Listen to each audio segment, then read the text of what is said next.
Hey guys, it's Krystal Lee Moore here, also known as your Home Sweet Home 519 Realtor, Krystal Lee Moore in London, Ontario with Royal LePage Triland Realty. And this is Realtor Life, a fun and entertaining look at life in the trenches as a real estate agent in Ontario.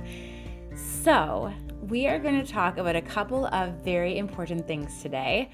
We're going to talk about time blocking, staying in touch, and making sure that you are taking care of you. So, firstly, let's go into time blocking. If you follow any of the coaching companies, so Buffini and Company, Richard Robbins, Kathleen Black, they're all very focused on time blocking. And sometimes it could seem a little silly, but I will say it is key. Things like the Miracle Morning focuses on time blocking. Because what happens when we are self-employed is that we are now the boss. Sometimes we are great bosses, and we've talked about this before. Sometimes we are not great bosses. So when we look at a situation where maybe you're working from home and it is very easy to get distracted. Even if you are distracted by other work that you're doing, multitasking is, even though we all do it, it's a bit of a myth. Really what you need to do is focus on one thing at a time, get it done, and just rock it. So ultimately, the time blocking format needs to be something that you're using in an authentic way. So if you know that you have maybe the most energy in the morning, then you should be time blocking things that you need to get done in the morning. A really great exercise is the perfect work week. So this is something that I got from Kathleen Black, but I also created my own version. And it basically just takes the entire week from the time you wake up until the time you go to bed. So for example, I get up at 7:30 in the morning and I go to bed at midnight. That's me. Some people get up at 6, they go to bed at 10. Some rock stars are getting up at 5 and going to bed at 9. Whatever your kind of magic time period is what you should use. And then you just block it out. When are you taking time to go to the gym? When are you taking time to call clients? When are you taking time to maybe send correspondence? When are you checking your email? When are you running errands? When are you doing laundry? When are you spending time with your family? The whole point of time blocking is to make sure that you have time to do everything you want to do, but it's also laying it out so that if you know that you need to do a certain number of things, that you have time to do them. At one point, I was feeling so burned out, like crazy. And then I did this time blocking exercise and I realized that I had scheduled out like 220 hours a week of time. And if anyone has been through any of the time blocking exercises, you'll recall that in a single week, there are only 168 hours.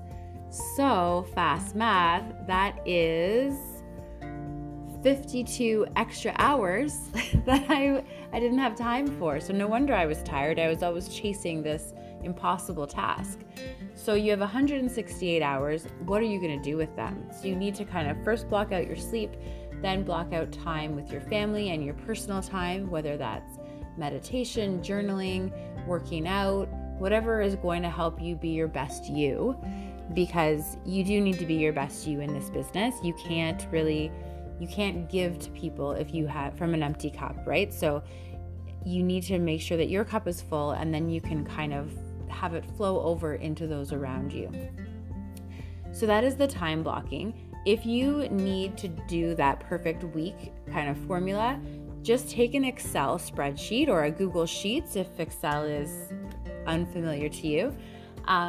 And on the very first column, put times. So half an hour increments, start at the time that you wake up or the time you're supposed to wake up. Some of us like sleeping in, guilty, but the time you're supposed to wake up and then the time that you're supposed to go to bed. And you kind of want to try to stick to that if you can. So if 7:30, like let's say it's 7:30, that's when you should be getting up. That's when you start planning. If there's a day that you end up sleeping in, that's okay. It's just you have to account for it.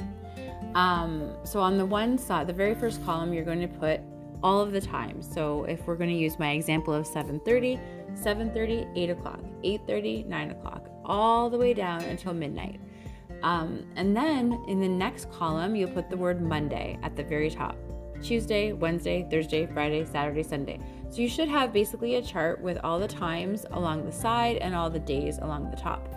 And then what you can do is write in what you want. Now, sometimes it's impossible to do this.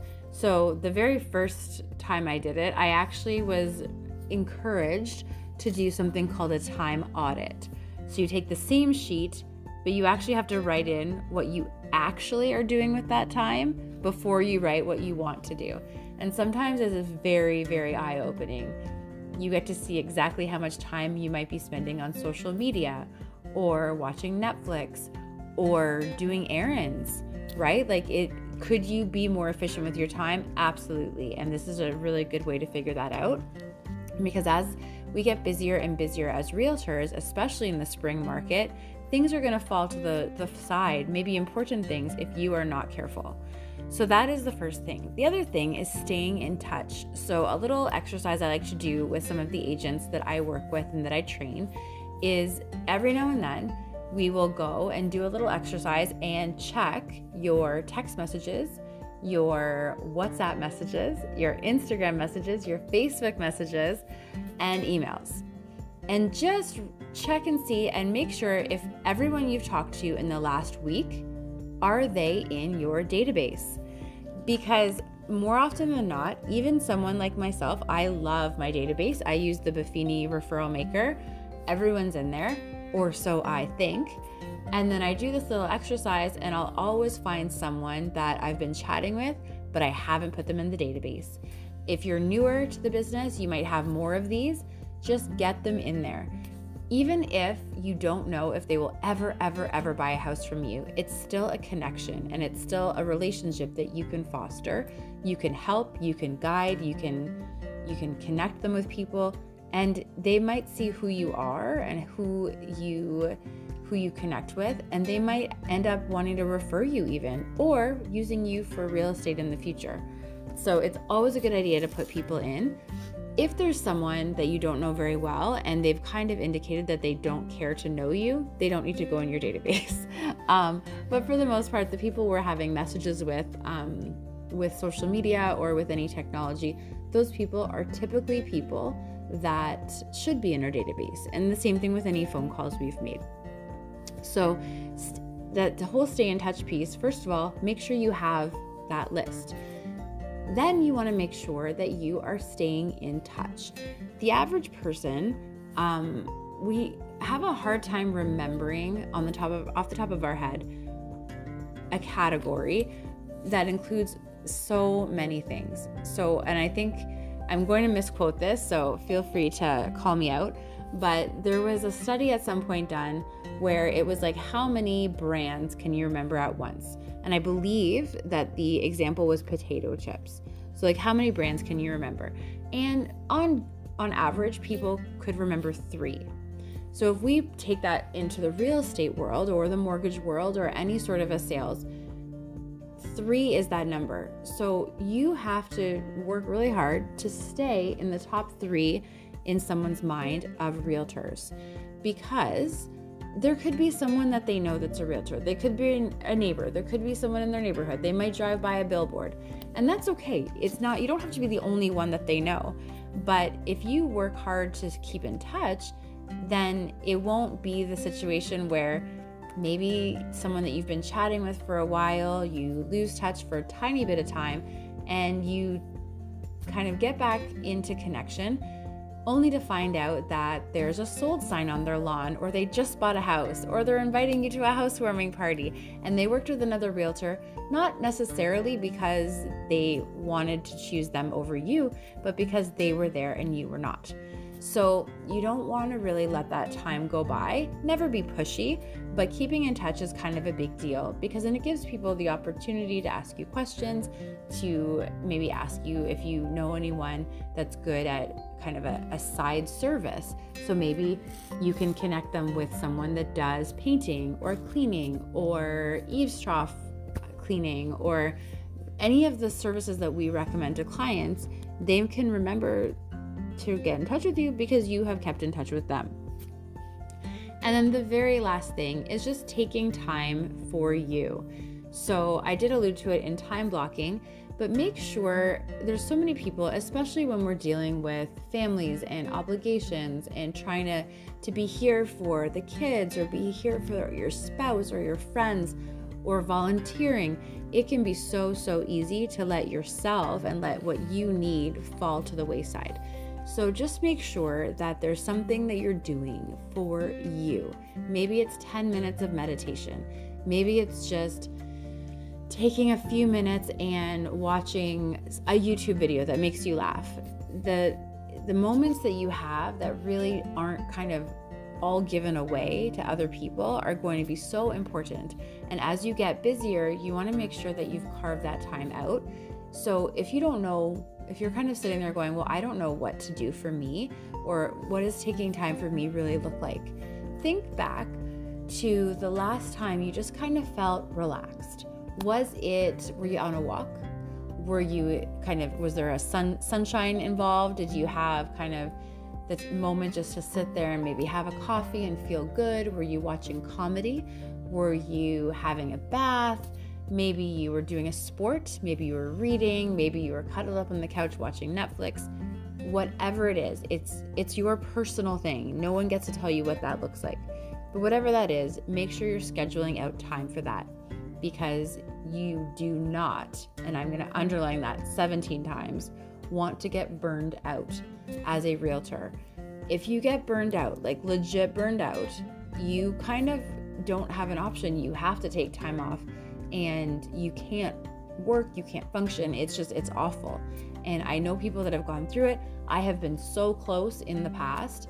Luckily, I haven't gotten there. But you just don't want to let yourself get burned out, because then you can't be there for anyone. You can't be there for your clients, your family, your friends, your volunteering. You will be checked out for at least a few weeks, if not more.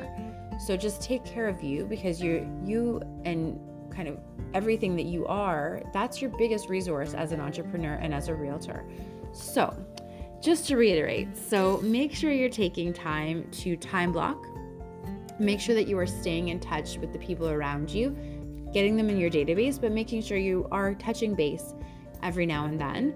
And then make sure that you take time for you and figure out what that looks like. I am Krystal Lee Moore Lucier. I'm your Home Sweet Home 519 Realtor in London, Ontario, and I hope you guys have an amazing, amazing day.